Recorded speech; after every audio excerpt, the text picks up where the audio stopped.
Hey everyone, welcome back to our channel ESF Standards.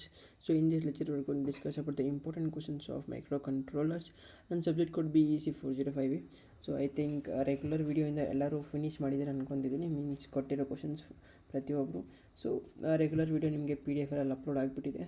So I think ಇದು regular video actually ಹೇಳ್ಬೇಕಂದ್ರೆ. So ಇಲ್ಲಿ out of 4ಗೆ score ಮಾಡ್ಬೋದು ನಾನು ಕೊಟ್ಟಿರೋ ಕ್ವಶನ್ಸಿಂದ. So ತುಂಬ ಜನ ರೆಗ್ಯುಲರ್ ವೀಡಿಯೋ ಪ್ರಿಫರ್ ಮಾಡಿ ಎಕ್ಸಾಮ್ಗೆ ಆಲ್ಮೋಸ್ಟ್ ಓದಿದ್ದೀರ ಅನ್ಕೊತಿದ್ದೀನಿ, ಬಟ್ ಓದಿಲ್ದಿರೋರಿಗೆ ಈ ವಿಡಿಯೋ ಬಂದುಬಿಟ್ಟು. ಸೊ ಆ್ಯಕ್ಚುಲಿ ಇದು ಬಂದುಬಿಟ್ಟು 3.2 video. It consist like 50 marks ಇತ್ತು. ಸೊ 50 ಮಾರ್ಕ್ಸ್ ಆರಾಮ್ ಗ್ಯಾರಂಟಿ ನಿಮ್ಮ ಎಕ್ಸಾಮ್ಗೆ ಬಂದೇ ಬರುತ್ತೆ. ಸೊ ಮತ್ತು ನಿಮಗೆ 50+ ಬೇಕು ಅಂದರೆ ಪ್ಲೀಸ್ ನಿಮ್ಮ ಪ್ರತಿಯೊಬ್ಬರು ಕೂಡ ರೆಗ್ಯುಲರ್ ವೀಡಿಯೋನ ಪ್ರಿಫರ್ ಮಾಡಿ. ರೆಗ್ಯುಲರ್ ವೀಡಿಯೋದಲ್ಲಿ ನಿಮಗೆ ಮೀನ್ಸ್ R2 ವಿಡಿಯೋ ಅಂದರೆ ರೆಗ್ಯುಲರ್ ವೀಡಿಯೋ 95+ ಮಾರ್ಕ್ಸ್ ಆರಾಮಾಗಿ ತೊಗೋಬೋದು. ಈ ಮೈಕ್ರೋ ಕಂಟ್ರೋಲರ್ಸ್ನ ಇದು ಈಸಿ ಸಬ್ಜೆಕ್ಟ್ ಇದೆ. ಮತ್ತು ಇನ್ನೊಂದೇನೆಂದರೆ, ಸೊ ಇದು ಎಂಟೈರ್ ಸೆಮಿಸ್ಟರಲ್ಲಿ ನಿಮಗೆ ಈಸಿ ಬರೋದು ಇದೊಂದೇ ಸಬ್ಜೆಕ್ಟ್ ಅಂದ್ಕೊಳ್ಳಿ. ಸೊ ಅದರಿಂದ ಪ್ಲೀಸ್ ಎಲ್ಲರೂ ರೆಫರ್ ಮಾಡಿ, ರೆಗ್ಯುಲರ್ ವೀಡಿಯೋನ ಫಾಲೋ ಮಾಡಿ ಆಯಿತಾ. ಸೊ ಇದು 3.2 video for only the passing ಆಯಿತಾ, ಬರೀ ಪಾಸ್ ಆಗೋಕ್ಕೆ ಮಾತ್ರ ಬೇಕು. So means last minute video ಅಂದ್ಕೊಳ್ಳಿ. Okay, let's go into the video. Subject code ನೋಡಿದ್ರೆ BEC405A and microcontrollers important questions. So one more thing, please every students ಇವಾಗಿಂದ ಓದೋಕ್ಕೆ try ಮಾಡಿ. ಎಕ್ಸಾಮ್ಸ್ ಇನ್ನೇನು 6 o'clock ಅಪ್ಲೋಡ್ ಆದರೂ ಕೂಡ ಇನ್ನು 6 ಅಂದರೆ 12 ಒಂದು 15 hours ಟೈಮ್ ಇದೆ ಅಂದ್ಕೊಳ್ಳಿ. ನಿಮಗೆ 15 hours ನೀವು ಆರಾಮಾಗಿ ಏನೇನು ಕ್ವಶನ್ಸ್ ಕೊಟ್ಟಿದ್ದಾರೆ ರೆಗ್ಯುಲರ್ ವೀಡಿಯೋದನ್ನು ಪ್ರಿಫರ್ ಮಾಡಿ, ಇದನ್ನು ಪ್ರಿಫರ್ ಮಾಡಿ. ಮೀನ್ಸ್ ಆ ಪ್ರಾಬ್ಲಮ್ಸ್ ಇತ್ತಲ್ಲ, ಮೀನ್ಸ್ DAC ಮತ್ತು XLT ಅಂತ. ಸೊ ಮೀನ್ಸ್ ಮಾಡಲ್ 3 ಪ್ರಾಬ್ಲಮ್ಸು ಅವೆಲ್ಲ ಪ್ರತಿಯೊಂದು ಓದೋಕ್ಕೆ ಟ್ರೈ ಮಾಡಿ ಆಯಿತಾ. ಪ್ರಾಬ್ಲಮ್ಸಲ್ಲಿ ಪ್ರಾಬ್ಲಮ್ ಡೆವಲಪರ್ ಜನರೇಟ್ ಅಂತ ಕೋಡ್ ಅಂತ ಬರ್ಬೋದು. ಸೊ ಅದರಿಂದ ಅಲ್ಲಿ ನಾನು ತುಂಬ ಮಾರ್ಕ್ಸ್ ಕಳ್ಕೊತೀಯ. ಸೊ ಅದನ್ನು ಬಿಡೋಕ್ಕೆ ಹೋಗ್ಬಿಡಿ ಆಯಿತಾ. ರೆಗ್ಯುಲರ್ ವೀಡಿಯೋಯಿಂದ ಆ ಕ್ವಶನ್ಸ್ನ ತೊಗೊಂಡು ಪ್ರಾಕ್ಟೀಸ್ ಮಾಡಿ, ಇದೆಲ್ಲ ಮುಗಿದ ಮೇಲೆ ಆಯಿತಾ. ಸೊ ಇದನ್ನು ಒಂದು 6 to 9 ಕಂಪ್ಲೀಟ್ ಮಾಡ್ಬೋದು ಆರಾಮಾಗಿ ನೀವು. ಸೊ 4 ಕ್ವಶನ್ ಇರೋದನ್ನ. ಸೊ ಅದರಿಂದ okay, let's go into the video ಆಯಿತಾ. ಸೊ ಇವಾಗವರೆಗೂ ಯಾರನ್ನ ಸಬ್ಸ್ಕ್ರೈಬ್ ಮಾಡಿಲ್ಲ ಅಂದರೆ ಸಬ್ಸ್ಕ್ರೈಬ್ ಮಾಡಿ, ಒಂದು ಲೈಕ್ ಮಾಡಿ. ಯಾಕಂದರೆ ನಿಮಗೋಸ್ಕರ ಪ್ರತಿಯೊಂದು ವೀಡಿಯೋ ಆಗಲಿ ಇಂಪಾರ್ಟೆಂಟ್ ಕ್ವಶನ್ಸ್ ಎಲ್ಲ ಅಪ್ಲೋಡ್ ಆಗ್ತಿದೆ. ಸೊ ನೀವು ಕೊಡೋದು ವ್ಯಾಲ್ಯೂ ಅಂದರೆ, ಸೊ ಒಂದು ಜಸ್ಟ್ ಲೈಕ್, ಒಂದು ಸಬ್ಸ್ಕ್ರೈಬ್ ಮಾಡಿದ್ರೆ ನಮಗೆ ತುಂಬ ಮೋಟಿವೇಶನ್ ಸಿಗುತ್ತೆ.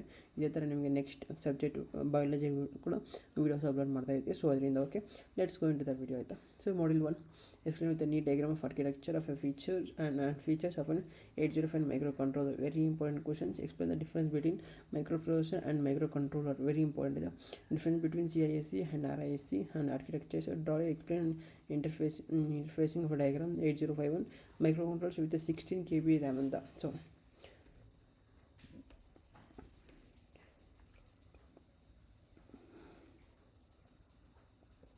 ಸೊ ಇದು ಎಕ್ಸ್ಟ್ರಾ ಕ್ವಶನ್, ಬಟ್ ರೆಗ್ಯುಲರ್ ವೀಡಿಯೋದಲ್ಲೂ ಇಲ್ಲ. ಬಟ್ ಇದು ಬರೀ 14 ಮಾರ್ಕ್ಸ್ ಕ್ಯಾರಿ ಆಗುತ್ತೆ. ಸೊ ಈ 4 ಕ್ವಶನ್ಸಲ್ಲಿ 14 marks. In that 2 questions exam ಬಂದುಬಿಟ್ಟು ಮೀನ್ಸ್ 14 ಮಾರ್ಕ್ಸ್ ಆರಾಮಾಗಿ ಕ್ಯಾರಿ ಆಗುತ್ತೆ, means out of 20 marks. So ಈ 4 questions from this 4 questions 1 question will get for your exam. It's a fix questions ಆಯಿತಾ. Means 2 questions in this 4 questions it will carry 2 questions fix questions ಆಯಿತಾ. So ಯಾವುದನ್ನು miss ಮಾಡೋಕೆ ಹೋಗ್ಬಿಡಿ. Diagrams are very important and difference between microprocessor and microcontroller it's very very important and with example. So with example ಬರೀರಿ. So ಏನು ಅದ್ರ ಬಗ್ಗೆ means example ಬರೀ differentiate ಆದಮೇಲೆ ಸೊ ಮ್ಯಾಕ್ಸ್ ನಿಮಗೆ ಕಲಿಯೋಕ್ಕೆಲ್ಲೂ ಚಾನ್ಸಸ್ ಇರೋಲ್ಲ. ಸೊ ಅದರಿಂದ 4 question is very important. In this 4 question 1 question will get for your exams. Okay, after that let's see the module 2 ಆಯಿತಾ. Module 2 define the addressing mode, explain the any 5 addressing modes 8051 with example. Means ಅಲ್ಲಿ different types ಅಂತ ಕೇಳ್ಬೋದು. 5 ಇದೆಯಲ್ಲ, 5 ಬರೀರಿ ಆಗುತ್ತೆ. ಮತ್ತು so ಇದೇ fix question ಆಗುತ್ತೆ ಇದರಲ್ಲಿ ಬಂದುಬಿಡುತ್ತಾ. ಮತ್ತು ನಿಮ್ಗೆ in case 14 marks in case ಮಾಡಲಲ್ಲಿ ಟಫ್ ಬಂದರೆ ಅವಾಗ ನಿಮ್ಗೆ ಏನು ಮಾಡ್ತೀರಾ ಅಂದರೆ, ಸೊ ಈ 2 ಕ್ವಶನ್ಸ್ ಕೊಟ್ಟಿದ್ದೆ ಅಷ್ಟೇ. ಡಿಫೆನ್ಸ್ ಸ್ಟ್ಯಾಕ್ ಅಂದರೆ ಏನು, explain the operations of stack using stack of pointers, push pop instructions, ಮತ್ತು ALP convert of packet BCT numbers of I think very important ಇದೆ. ಇದ್ರ ಮೇಲೆ ಇನ್ನೊಂದು ಸ್ವಲ್ಪ ಮೀನ್ಸ್ R2 R3 ಅಂತಿದೆ. ಸೊ ಅದನ್ನು ಕವರ್ ಮಾಡಿದ್ರೆ ನಿಮಗೆ ಮಾಡ್ಯೂಲ್ 2 ಕೂಡ 14 ಮಾರ್ಕ್ಸ್ ಬರೋ ಚಾನ್ಸಸ್ ಇರುತ್ತೆ. ಸೊ ಇದು ಈ 3 ಕ್ವಶನ್ಸಲ್ಲಿ 1 ಕ್ವಶನ್ ಮಾತ್ರ ಬಂದೇ ಬರುತ್ತೆ ಎಕ್ಸಾಮ್ಸ್ಗೆ. So out of 20 you can get 7 marks in this module ಆಯಿತಾ.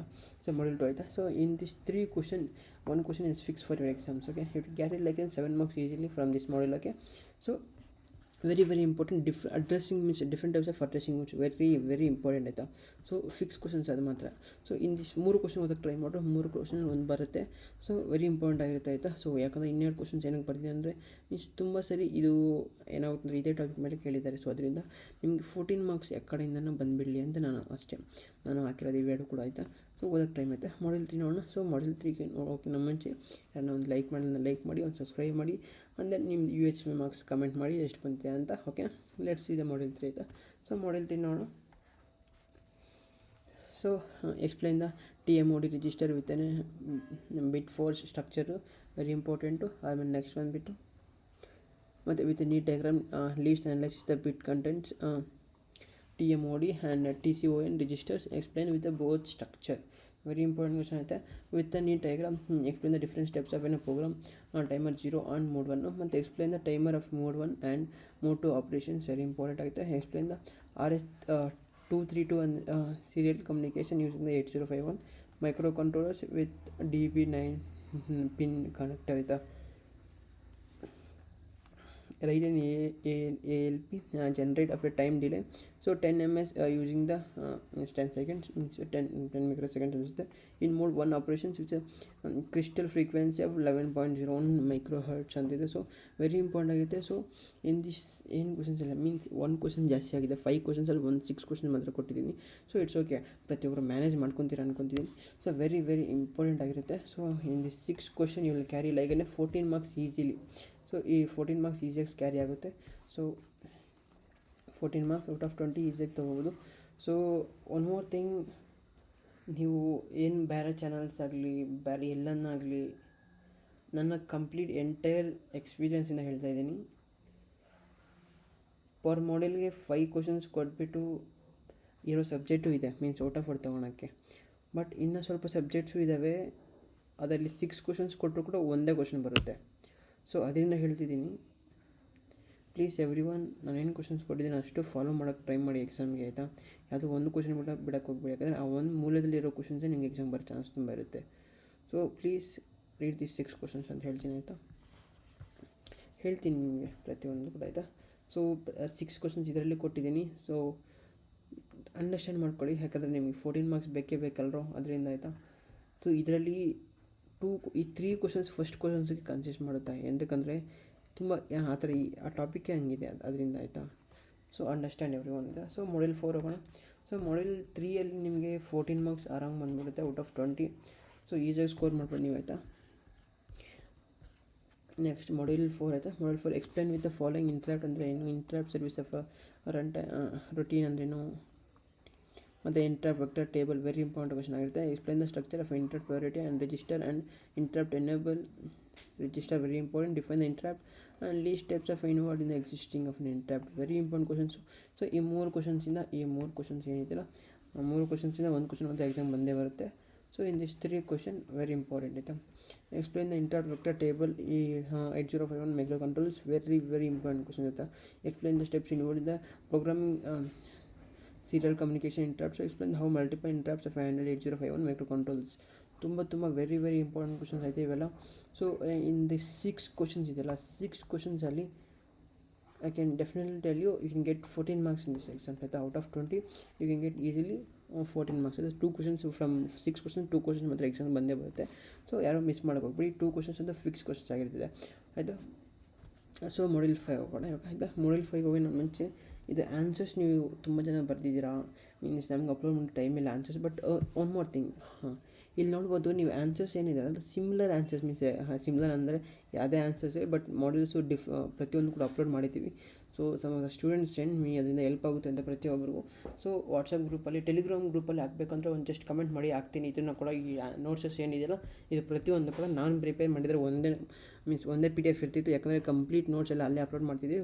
ಮೀನ್ಸ್ ರೆಗ್ಯುಲರ್ ವೀಡಿಯೋಸ್ ಥರ ಫಸ್ಟ್ ಎಲ್ಲ ನಿಮಗೆ ಫಸ್ಟ್ 3 ಎಕ್ಸಾಮ್ಸ್ಗೆ ಹೆಂಗೆ ಅಪ್ಲೋಡ್ ಮಾಡ್ತೀವಿ ಆ ಥರ. ಬಟ್ ಇವಾಗ ನಮಗೆ ಟೈಮ್ ಇಲ್ವಲ್ಲ, 1 ಡೇ ಇದೆ, ಅದರಿಂದ ಮೀನ್ಸ್ ಮಲ್ಟಿಪಲ್ ಸಬ್ಜೆಕ್ಟ್ಸ್ಗೆ ವೀಡಿಯೋಸ್ ಮಾಡಬೇಕು, ಅದರಿಂದ ನಮ್ಗೆ ಟೈಮ್ ಇಲ್ದಿರೋವಾಗ ಸೊ ನಮ್ಮ ಸ್ಟೂಡೆಂಟ್ಸ್ ಏನು ಕಳಿಸಿದಾರೋ ಅದೇ ಅವ್ರನ್ನ ರೆಫರ್ ಮಾಡಿ ನಿಮ್ಗೆ ಹಾಕಿರ್ತೀನಿ. ಸೊ ಅದರಿಂದ ಆಯಿತಾ ಓದಕ್ಕೆ ಟ್ರೈ ಮಾಡಿ ಓಕೆನಾ. ಮತ್ತು ನೀಟ್ ಡಯಾಗ್ರಾಮ್ ಆಯಿತಾ, ಇದು ನೋಡೋಣ ಮಾಡ್ಯೂಲ್ 5 ನೋಡೋಣ. Explain the DAC interfacing with a neat diagram and write a program to generate a staircase waveform and then draw a neat diagram of LCD interface of with 8051 microcontroller. Write a assembled language of programming. Display the word of world. That's a very important question ಆಗುತ್ತೆ ಆಯಿತಾ. ಇದು ಕೂಡ ಅಷ್ಟೇ. With a neat diagram assemble the language programming interface stepper motor with an 8051 microcontrollers. Explain the operations of pin description and LCD display. ಮತ್ತು with the help of a neat diagram explain the working of DC motor rotation. Very important ಈ DC motor ಅಂದರೆ ನಿಮ್ಗೆ second semester ತುಂಬ ಚೆನ್ನಾಗಿರುತ್ತೆ ಈ topic ಮೇಲೆ ಆಯಿತಾ. Second semester ಆಯಿತಾ.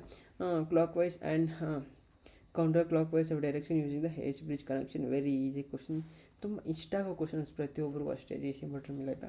With a neat diagram explain the DAC interfacing with the 8051 microcontroller. Write the assembly of a language of program to generate staircase waveform is SW is equals to 0 and triangle waveform is equals to 1 ಆಯಿತಾ. Very important ಆಗಿದೆ. So ಈ 6 questions ಏನು ನೋಡಿದಾರಲ್ಲ, so means ಇಲ್ಲಿ 4 ಇಲ್ಲೊಂದು 2 questions.